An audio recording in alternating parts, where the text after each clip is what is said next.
இன்னைக்கான நாள்ல மார்க்கெட் எப்படி இருக்க போகுது அப்படின்னா கண்டிப்பா நெகட்டிவ்ல தான் வந்து இருக்க போகுது. பின்னாடி இருக்க ரீசன் என்ன அப்படின்னு சொல்லிட்டு பார்ப்போம். இங்க யூஎஸ்க்கும் ஈரானுக்கும் நடுவுல அந்த ஒரு பீஸ் டாக்ஸ் வந்து போயிட்டு இருக்கு. சீஸ்ஃபயர் வந்து அனௌன்ஸ்மெண்ட் பண்ணியிருந்தாங்க. 2 வாரத்துக்கு வந்து இதுக்கப்புறம் போர் கிடையாது அப்படின்னு சொல்லிட்டு போன வாரம் போல சீஸ்ஃபயர் வந்து அனௌன்ஸ்மெண்ட் வந்து பண்ணியிருந்தாங்க. கம்ப்ளீட்டா இந்த வாரம் முடிவுக்கு வரணும் அப்படின்னா 2 சைட்லயுமே வந்து நிறைய வந்து அந்த டிமாண்ட் வந்து இருக்கும். அது ரெண்டுமே இங்க பூர்த்தி ஆகும் போது அந்த அக்ரிமெண்ட் சைன் பண்ணிட்டாங்க அப்படின்னா இங்க வார் சூழ்நிலையா கம்ப்ளீட்டா வந்து முடிவுக்கு வந்து வந்துடும். அந்த ஒரு சூழ்நிலைக்காக தான் எல்லாருமே எக்ஸ்பெக்ட் வந்து பண்ணிட்டு இருந்தாங்க. பட் ஆனா இப்ப என்ன நடந்திருக்கு அப்படின்னா யூஎஸ் சைட்ல இருந்து கேட்ட டிமாண்ட்ஸ்க்கு ஈரான் வந்து ஒத்துக்கல.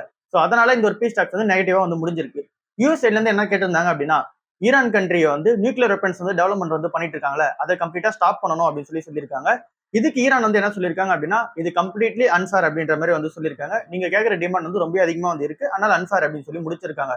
ஸோ இந்த ஒரு அக்ரிமெண்ட் என்னால ஒத்துக்க முடியாதுன்றதான் ஈரானோட ஸ்டாண்டா இருந்துச்சு. இதுக்கு அமெரிக்கா சைட்ல இருந்து என்ன ரெஸ்பான்ஸ் வந்தது அப்படின்னு சொல்லி பார்க்கும்போது இதுதான் உங்களுக்கான ஃபைனல் ஆஃபர் அப்படின்ற மாதிரி வந்து தெளிவா வந்து சொல்லியிருக்காங்க. அதுக்கப்புறமேட்டுக்கு அது ஈரான் கண்ட்ரி ஒத்துக்காத ரீசனால அக்ரிமெண்டே போடாம அப்படியே வந்து வெளியே வந்துட்டாங்க யூஎஸ் சைட்ல இருந்து. ஸோ இது ஃபுல்லாவே இஸ்லாமாபாத்தில் தான் வந்து நடந்துச்சு இந்த ஒரு 2 மீட்டிங்குமே. அந்த இடத்துல மீட்டிங் வந்து நெகட்டிவா தான் வந்து முடிஞ்சிருக்கு. ஸோ ஈரான் வந்து என்ன சொல்றாங்க அப்படின்னா திரும்ப ஸ்டேட் ஆஃப் ஹார்மஸ் வந்து நாங்க வந்து கையில எடுத்துப்போம் அப்படின்ற மாதிரி வந்து சொல்லியிருக்காங்க. யூஎஸ் வந்து என்ன சொல்றாங்க அப்படின்னா அந்த மாதிரி எடுக்கக்கூடாது அப்படின்றது இவங்களோட ஸ்டாண்டா இருக்கு. ஸோ பீஸ் டாக்ஸ் சுமூகமா வந்து முடியல, அதனால வார் சூழ்நிலை அடுத்த லெவலுக்கு வந்து போகிறதுக்கான சான்சஸ் வந்து இருக்கு. இன்னும் சீஸ்ஃபயர் அந்த முடிஞ்சதுக்கு அப்புறமா திரும்ப போர் ஸ்டார்ட் ஆகுதுன்னா அந்த ஒரு சான்சஸ் வந்து கிரியேட் பண்ணி கொடுத்துருக்கு இப்ப இருக்க சூழ்நிலை. இந்த ஒரு ரீசனால க்ரூட் ஆயில் பிரைஸ் வந்து ஏற ஆரம்பிச்சிருக்கு. 8% வந்து க்ரூட் ஆயிலோட பிரைஸ் வந்து ஏறி இருக்கு. $100 வந்து திரும்ப கிராஸ் பண்ணிருக்கு. ஸோ திரும்ப இது வந்து உலகத்துல வந்து அன்சர்டனிட்டி வந்து கிரியேட் பண்ணி கொடுத்துருக்கு. இன்ஃபிளேஷன் வந்து அதிகமாகிறதுக்கான சான்சஸ் இந்தியாவுக்கு வந்து இருக்கு. ஏன் அப்படின்னா திரும்ப க்ரூட் ஆயிலோட பிரைஸ் வந்து ஏறுது. இப்ப அந்த ஒரு பீஸ் டாக்ஸ் வந்து நடந்து ஒருவேளை இங்க சுமூகமா முடிஞ்சாலே அட்லீஸ்ட் 2ல இருந்து 3 மாசம் வந்து தேவைப்படும் இருக்கிற அந்த ஒரு நார்மல் சப்ளை வந்து தான் கிடைக்கிறதுக்கு அப்படின்றது அனலிஸ்டோட எக்ஸ்பெக்டேஷன்ஸா இருக்கு. ஸோ அப்படி இருக்கும் போது இப்பயே அந்த போர்ஷன் வந்து இன்னும் கண்டினியூ ஆகுது அப்படின்னா இன்னமும் நமக்கு அந்த கேஸ் தட்டுப்பாடு இருக்கிறது, பெட்ரோல் டீசல் விலை வந்து ஏறது, இதுக்கான சான்சஸ் ஹெவியா வந்து இருக்கு. ஸோ இதனால ஒட்டுமொத்த அந்த ஒரு வேர்ல்டுமே வந்து பாத்தீங்க அப்படின்னா இப்ப நெகட்டிவ்ல தான் வந்து இருக்கு. ஸோ இதனால நம்மளோட மார்க்கெட் சென்டிமெண்ட் எப்படி இருக்கு அப்படின்னு சொல்லி பார்க்கும்போது இன்னைக்கான நாள்ல 300 பாயிண்ட்டுக்கு மேல கிஃப்ட் நிஃப்டி வந்து நெகட்டிவ்ல தான் வந்து இருக்கு. அப்படின்னா இங்க 400 பாயிண்ட் வந்து நிஃப்டி 50 வந்து டவுன் ஆகுதுக்கான சான்சஸ் இன்னைக்கு ஹெவியா வந்து இருக்கு. நிறைய ஃபாரின் போர்ட்ஃபோலியோ இன்வெஸ்டர்ஸோட செல் ஆஃப் வந்து நடக்கும் அப்படின்ற எக்ஸ்பெக்டேஷன்ஸ் வந்து இருக்கு. கோல்டுமே இதுக்கு ஆப்போசிட்டா வந்து விழுந்திருக்கு. நீங்க போர் சூழ்நிலை வந்து அடுத்த லெவல் வந்து போகுது அப்படின்னா கோல்டு வந்து ஏறணும். பட் ஆனா இங்க டாலருக்கான அந்த டிமாண்ட் இருக்கும்போது திரும்ப வந்து இங்க கோல்டு வந்து இறங்க ஆரம்பிச்சிருக்கு. டாலரோட இண்டெக்ஸ் வந்து ஸ்ட்ரென்தன் ஆக ஆரம்பிச்சிருக்கு. ஏன் அப்படின்னா திரும்ப க்ரூட் பிரைஸ் வந்து ஏறதுக்கான சான்சஸ் இருக்கு. க்ரூட் ஆயில் வாங்கணும் அப்படின்னா கண்டிப்பா பெட்ரோல் டாலர்ன்றது நமக்கு தெரியும். ஸோ அதனால இங்க டாலர் ரிசர்வ் எல்லாருமே அதிக கண்ட்ரிஸ் வந்து ஓன் பண்ண ஆரம்பிக்கிறாங்க கோல்டு வித்துட்டு. ஸோ அதனால இப்ப கோல்டுக்கான டிமாண்ட் வந்து கம்மியா இருக்கு, டாலரோட டிமாண்ட் வந்து அதிகமா இருக்கு. எல்லா கண்ட்ரிஸும் டாலர் நோக்கி ஓட ஆரம்பிக்கிறாங்க. ஸோ இதனால நம்மளோட மார்க்கெட் இன்னைக்கு நெகட்டிவ்ல தான் ஓப்பன் ஆகும். யூஎஸ் மார்க்கெட்டை பொறுத்தல ஃபியூச்சர்ஸ் வந்து நெகட்டிவ்ல வந்து இருக்கு. ஏஷியன் மார்க்கெட்ஸ் எல்லாமே நெகட்டிவ்ல தான் வந்து இருக்கு. ஸோ ஓவராலா வந்து பார்க்கும்போது மார்க்கெட் நெகட்டிவ்ல தான் வந்து இருக்கு. கோல்டு வந்து கொஞ்சம் வந்து இறங்கி இருக்கு.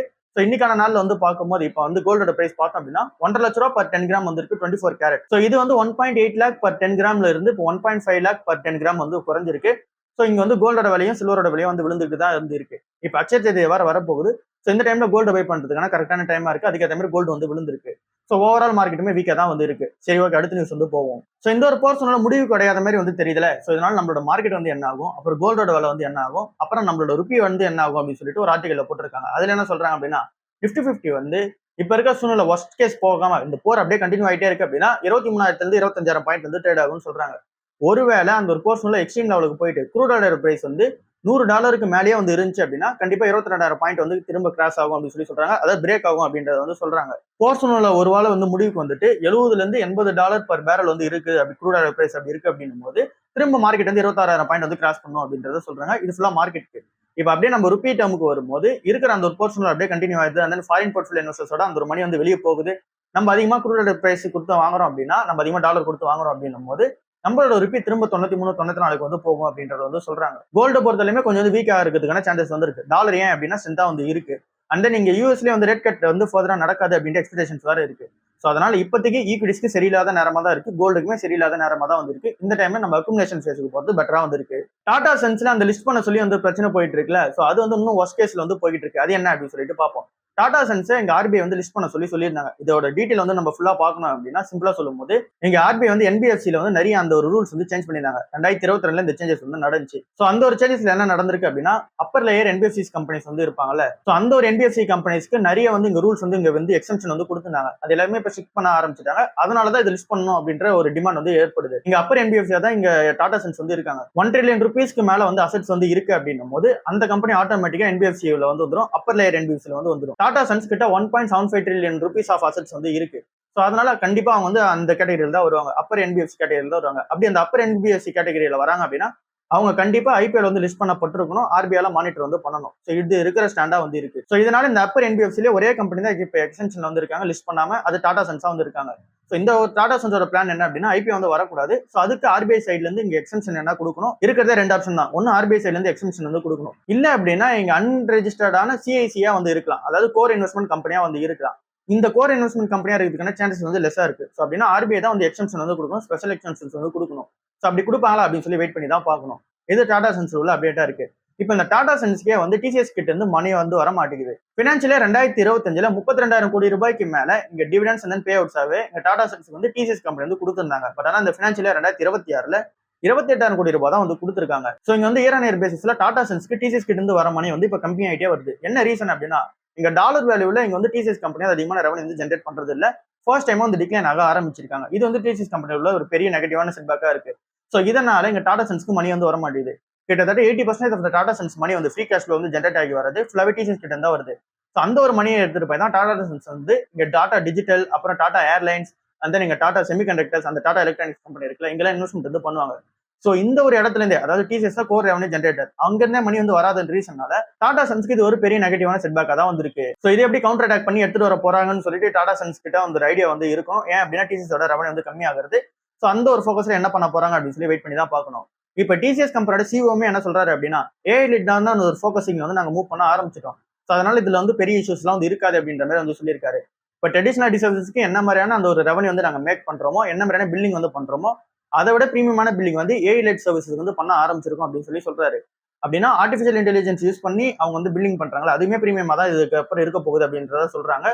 $2.3 பில்லியன் வந்து ஃபினான்ஷியல் 2026ல ஏஐல இருந்து மட்டும் ரெவன்யூ மேக் பண்ணியிருந்தாங்க. ஸோ இப்படி இருக்கும்போது இந்த கம்பெனிக்கு ஆர்டிஃபிஷியல் இன்டெலிஜென்ஸ்ல இருந்து நிறைய ரெவன்யூ வந்து ஜென்ரேட் ஆகும் அப்படின்றது சிஓட எக்ஸ்பெக்டேஷன்ஸா வந்து இருக்கு. நிறைய கிளைண்ட்ஸ் வந்து இன்னும் அந்த ப்ராஜெக்ட்ஸ் வந்து கொடுக்க மாட்டேங்கிறாங்க, எல்லாருமே அந்த ஒரு ஓல்ட் பொசிஷன்ல இருந்து இருக்காங்க. அந்த ஒரு ப்ராஜெக்ட்ஸ் எல்லாமே திரும்ப வர ஆரம்பிக்குதுன்னும் போது ஏஐ பேஸ்டான அந்த ஒரு ப்ராஜெக்ட்ஸ் வந்து எடுக்க ஆரம்பிச்சு அந்த ஒரு ப்ராஜெக்ட்ஸ் எல்லாமே கம்ப்ளீட் பண்ணி கொடுத்து இங்க ரெவன்யூ வந்து மேக் பண்ணுவாங்க அப்படின்றது எக்ஸ்பெக்டேஷன்ஸா வந்து இருக்கு.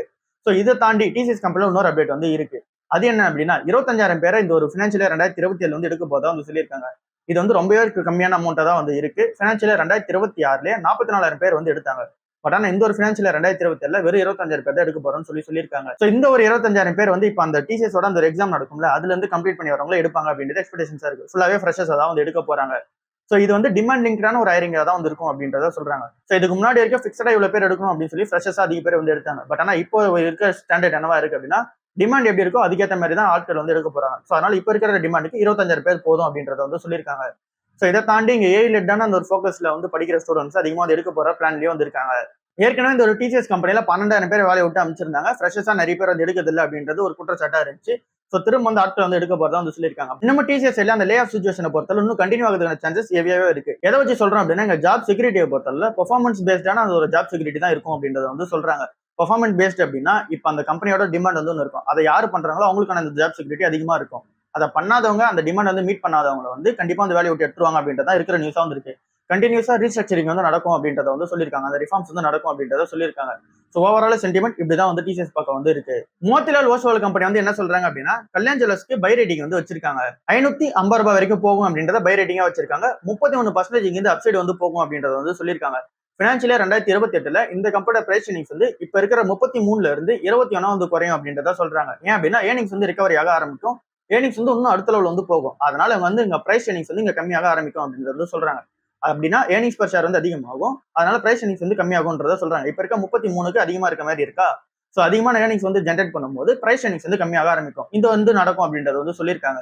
இது எல்லாமே என்ன ஒரு பேராமீட்டர்ஸ் வச்சு சொல்றாங்க அப்படின்னா Q4 ரெவன்யூ, அந்த ஒரு ரெவன்யூ 64% வந்து ஏறி இருக்கு. அதே மாதிரி ஃபுல் ஃபினான்ஷியல் 2026 வந்து 40% மேல வந்து ரெவன்யூ வந்து ஏறி இருக்கு. ப்ராஃபிட் சூப்பரா வந்து இருக்கு, சேல்ஸுமே சூப்பரா வந்து இருக்கு. அப்புறம் இப்போ வர ஃபெஸ்டிவல் டிமாண்ட் வேற வருது, அக்ஷய திருதியை வேற வருது, அண்ட் நீங்க வந்து அந்த ஒரு வெட்டிங் சீசனும் வர இருக்கு. இது எல்லாமே ஒரு பெட்டரான சைனா இருக்கு கல்யாண் ஜுவல்லர்ஸ்க்கு. ஃபினான்ஷியல் 2027 ஸ்டார்டிங்ல சூப்பரா இருக்கும் அப்படின்றது எக்ஸ்பெக்டேஷன்ஸா வந்து இருக்கு. இங்க வந்து 24 புது ஸ்டோர்ஸ் வந்து திறந்திருக்காங்க. அண்ட் தென் கேண்ட்ரி ஸ்டோர்ஸுமே அதிகமா வந்து திறந்திருக்காங்க. டோட்டலா 507 ஸ்டோர்ஸ் வந்து வச்சிருக்காங்க. India, UK, and then UAE, இந்த மாதிரி எல்லா கண்ட்ரிஸையும் சேர்த்து பார்க்கும்போது 507 ஸ்டோர்ஸ் வந்து வச்சிருக்காங்க. அண்ட் தென் இப்போ வந்து இருக்கிற சூழ்நிலைப்படி இங்க வெஸ்டேஜ்ல அந்த ஒரு சூழ்நிலை சரியில்லாம இருக்குல்ல, அதனால அங்க நிறைய ஷோரூம்ஸ் வந்து ஓப்பன் பண்ணாம வந்திருக்காங்க. மற்றபடி எல்லா இடத்துலயுமே சேல்ஸ் அண்ட் தென் டிமாண்ட் வந்து சூப்பரா இருக்கதா வந்து சொல்றாங்க. ஸோ இவங்க சொல்ற மாதிரி பிரைஸ் கம்மியாகுமான்னு கேட்டீங்க அப்படின்னா ஏர்னிங்ஸ் அதிகமாகும் போது கண்டிப்பா வந்து கம்மியாக தான் ஆரம்பிக்கும். சோ அதனால இது எப்படி இருக்கு அப்படின்னு சொல்லி ஒர்க் அவுட் பண்ணி பார்த்துட்டு கன்சிடர் பண்ணும்போது பெட்டரா வந்து இருக்கு. அக்ஷய திருதியை சீசன் வேற வருதுல, சோ இதனால இங்க டைட்டன் கம்பெனி, சென்கோ கோல்டு கம்பெனி, அப்புறம் கல்யாண் ஜுவல்லர்ஸ் கம்பெனி இது எல்லா ஸ்டாக்ஸுமே ஃபோக்கஸ் பண்ண வேண்டிய ஸ்டாக்ஸா இருக்கு அப்படின்றத வந்து சொல்றாங்க. ஏப்ரல் 19 அன்னைக்கு அக்ஷய திருதியை வந்து வருது. சோ அன்னைக்கான நாள்ல வந்து நிறைய பேர் வந்து கோல்டு வாங்குவாங்கன்றது எல்லாருமே வந்து தெரியும். அந்த இப்ப இருக்க டிமாண்டுமே சூப்பரா தான் வந்து இருக்குதா வந்து சொல்றாங்க. டைட்டன் கம்பெனிக்கு, சென்கோ கோல்டுக்கும், அந்த கல்யாண் ஜுவல்லர்ஸ்க்கும் அந்த ஒரு டிமாண்ட் வந்து எப்படி இருக்குன்றது Q4 ரிசல்ட்ஸ்ல வந்து தெரிய வந்திருக்கும். சோ இதே மாதிரி தான் டிமாண்ட் வந்து இப்பயும் கண்டினியூ ஆகும் அப்படின்ற எக்ஸ்பெக்டேஷன்ஸ் வந்து இருக்கு. சோ இன்னமும் நிறைய கஸ்டமர்ஸ் வந்து அட்ராக்ட் பண்றதுக்காக நிறைய அந்த பிரைசிங் ஸ்கீம்ஸ் வந்து மாத்துறாங்க, அண்ட் எக்ஸ்சேஞ்ச் ஆஃபர்ஸ் வந்து மாத்துறாங்க, அண்ட் நீங்க மேக்கிங் சார்ஜஸ் அதெல்லாம் இருக்கும்ல, சோ அதெல்லாமே கம்மி பண்ணி வைக்கிறாங்க. சோ இந்த மாதிரி இந்த ஜுவல்லரி சீசன் டிமாண்ட் வந்து கரெக்டா வந்து யூட்டிலைஸ் பண்ணிக்கிது எல்லா கம்பெனிஸும் பிளான் பண்ணி இருக்காங்க. மெயினா வந்து இந்த லைட் வெயிட் ஜுவல்லரி இருக்கும்ல, சோ அதுல வந்து அதிகமான அந்த கன்சூமர் டிமாண்ட்ஸ் வந்து இருக்கு. மெயினா யங் ஜெனரேஷனோட டிமாண்ட் அந்த பக்கம் வந்து இருக்கு. டெய்லி வியர் ஜுவல்லரிஸ்லுமே அதிகமா வந்து இருக்கு. சோ இந்த இடத்துல அதிகமான டிமாண்ட் இருக்க ரீசனால 25ல இருந்து 30% இயர் ஆன் இயர் பேசிஸ் வந்து growth இருக்கும் இந்த ஃபினான்ஷியல் இயர் 2027 அப்படின்றது இங்க இருக்க அந்த கோல்ட் ஸ்டாக்ஸோட எக்ஸ்பெக்டேஷன்ஸா வந்திருக்கு. சோ இப்போதைக்கு எந்த ஒரு கோல்ட் ஸ்டாக்குமே கன்சிடர் பண்ணாம இருக்கிறதா பெட்டரா வந்திருக்கு. ஏன் அப்படின்னா எல்லாமே ஓவர் பிரைஸ் தான் வந்திருக்கு. இன்னைக்கான நல்லா ஃபோக்கஸ் பண்ண வேண்டிய ஸ்டாக்ஸ் எதெல்லாம் இருக்கு அப்படின்னு சொல்லி சொல்றாங்க அப்படின்னா, ஃபர்ஸ்ட் இடத்துல முத்தூட் ஃபைனான்ஸ் கம்பெனி வந்து இருக்கு. டிவிடெண்டா வந்து பர் ஷேருக்கு 30 ரூபாய் வந்து தரப்போதா சொல்லியிருக்காங்க. ஏன் அப்படின்னா நல்ல ஒரு பெர்ஃபார்மன்ஸ் வந்து இருந்துச்சு. பிசினஸ் பெர்ஃபார்மன்ஸ் சூப்பரா இந்த ரீசனால இன்வெஸ்டர்ஸ்க்கு வந்து பே ஆஃப் வந்து பண்றாங்க. 30 ரூபாய் பர் ஷேருக்கு வந்து டிவிடெண்டா வந்து கொடுக்க போறாங்க. செகண்ட் ஸ்டாக்கா இருக்குது மஹேந்திரா அண்ட் மஹேந்திரா கம்பெனி வந்து இருக்கு. மார்ச் மாசத்தோட ப்ரொடக்ஷன் வந்து சூப்பரா இருந்துச்சு, சேல்ஸுமே வந்து சூப்பரா இருந்துச்சு. மெயினா யூட்டிலிட்டி வெஹிக்கிள்ஸோட சேல்ஸ் வந்து சூப்பரா வந்து இருந்துச்சு, அண்ட் டிராக்டரோட சேல்ஸுமே சூப்பரா இருந்துச்சு. அதனால நெக்ஸ்ட் ஸ்டாக்கா வந்து மஹேந்திரா அண்ட் மஹேந்திரா ஃபோக்கஸ் பண்ணுங்கன்னு சொல்றாங்க. அடுத்த ஸ்டாக்கா வந்து இருக்கிறது லூபின் ஃபார்மா கம்பெனி வந்து இருக்கு. டெபாக்லிஃப்ளோசின் சொல்லிட்டு ஒரு ட்ரக்கான அப்ரூவல் வந்து யூஎஸ் கிட்ட இருந்து வாங்கியிருந்தாங்களா, இதுல இருந்து அதிகமான சேல்ஸ் வந்து நடக்கும் அப்படின்ற எக்ஸ்பெக்டேஷன்ஸ் வந்து இருக்கு லூபின் ஃபார்மா கம்பெனிக்கு. இதுமே டைப் 2 டயபிட்டிஸ் ட்ரீட்மெண்ட் பண்ற ஒரு ட்ரக்கா இருக்கு. அதனால லூபின் ஃபார்மா கம்பெனி வந்து ஃபோக்கஸ் பண்ணுங்கன்னு சொல்லியிருக்காங்க. அதுக்கு அடுத்ததான் வந்து இருக்குது அதானி கிரீன் எனர்ஜி கம்பெனி வந்து இருக்கு. அவங்களோட கெப்பாசிட்டியை வந்து 30% மேல வந்து இன்க்ரீஸ் வந்து பண்ணிருக்காங்க. 19.5 ஜிகாவாட் வந்து இருக்கு. 5.1 ஜிகாவாட் வந்து அடிஷனலா ஆட் பண்ணிருக்காங்க. டோரன் ஃபார்மா கம்பெனில குஜராத்ல உள்ள ஃபெசிலிட்டில மெயினா ஆன்காலஜி அந்த ஒரு ஃபெசிலிட்டில வந்து இங்க வந்து யூஎஸ் சைட்ல இருந்து இன்ஸ்பெக்ஷன் தான் நடந்துச்சு. அது வந்து கம்ப்ளீட்டா வந்து முடிஞ்சிருக்கு. சோ இதெல்லாம் தான் இன்னைக்கான நல்லா ஃபோக்கஸ் பண்ண வேண்டிய ஸ்டாக்ஸா இருக்கு அப்படின்றத சொல்லிருக்காங்க. சோ ஓவராலா இதெல்லாம் தான் இன்னைக்கான இருக்கிற மார்க்கெட் நியூஸா வந்து இருக்கு. இன்னைக்கான நல்ல பெருசா எந்த ஒரு ஸ்டாக்ஸோட அந்த ஒரு ஜென்ரிக்கான நியூஸ் வந்து வெளியே வரல. ஸோ எல்லாமே சாட்டர்டே அண்ட் தென் சண்டே அப்புறம் இன்னைக்கான நாள் காலைல ஓப்பன் ஆகும்போது மார்க்கெட் எப்படி இருக்கு அப்படின்றத டீட்டெயிலாக வந்து டிஸ்கஸ் வந்து பண்ணியிருக்கோம். தேஜஸ் நெட்வொர்க் கம்பெனியோட அந்த ஒரு Q4 ரிசல்ட்ஸ் வந்து வெளியே வர போகுது. அந்த ஐசிஐசிஐ பேங்க், HDFC பேங்கோட Q4 ரிசல்ட்ஸ் எல்லாமே இன்னைக்கான நாள் வந்து நிறைய ரிசல்ட்ஸ் வந்து வெளியே வர போகுது. எல்லா ரிசல்ட்ஸுமே ஒன்று ஒன்றா வந்து பார்ப்போம். அப்புறம் எதனா ஒரு ரிசல்ட்ஸ் வந்து நம்ம மிஸ் பண்ணியிருந்தோம் அப்படின்னா அதை கமெண்ட் செக்ஷன் வந்து சொல்லுங்க. அது எல்லாமே நம்ம டீட்டெயிலாக வந்து பார்ப்போம். இந்த மாசம் ஸ்டார்டிங்ல நம்ம நிறைய Q4 பிசினஸ் அப்டேட்ஸ் வந்து பார்த்திருப்போம். Q4 பிசினஸ் அப்டேட்ஸ் அப்படின்னா அதாவது இந்த Q4ல என்ன மாதிரியான பிசினஸ் வந்து பண்ணிருக்காங்க அப்படின்றது வந்து ரஃபா சொல்ற ஒரு அமௌண்ட் தான் அது வந்து இருக்கு. எக்ஸாக்டான நம்பர்ஸ் வந்து தெரியணும் அப்படின்னா இந்த Q4 ரிசல்ட்ஸ் டீடைலா வந்து வரும். அதுல எக்ஸாக்டான நம்பர்ஸ் வந்து வரும். அதுல தான் ப்ராஃபிட் எவ்வளவு பண்ணிருக்காங்க, இயர் ஆன் இயர் பேசிஸ்ல, குவார்டர் ஆன் குவார்டர் பேசிஸ்ல எப்படி ப்ராஃபிட் வந்து பண்ணிருக்காங்க அப்படின்றது வந்து தெரிய வரும்.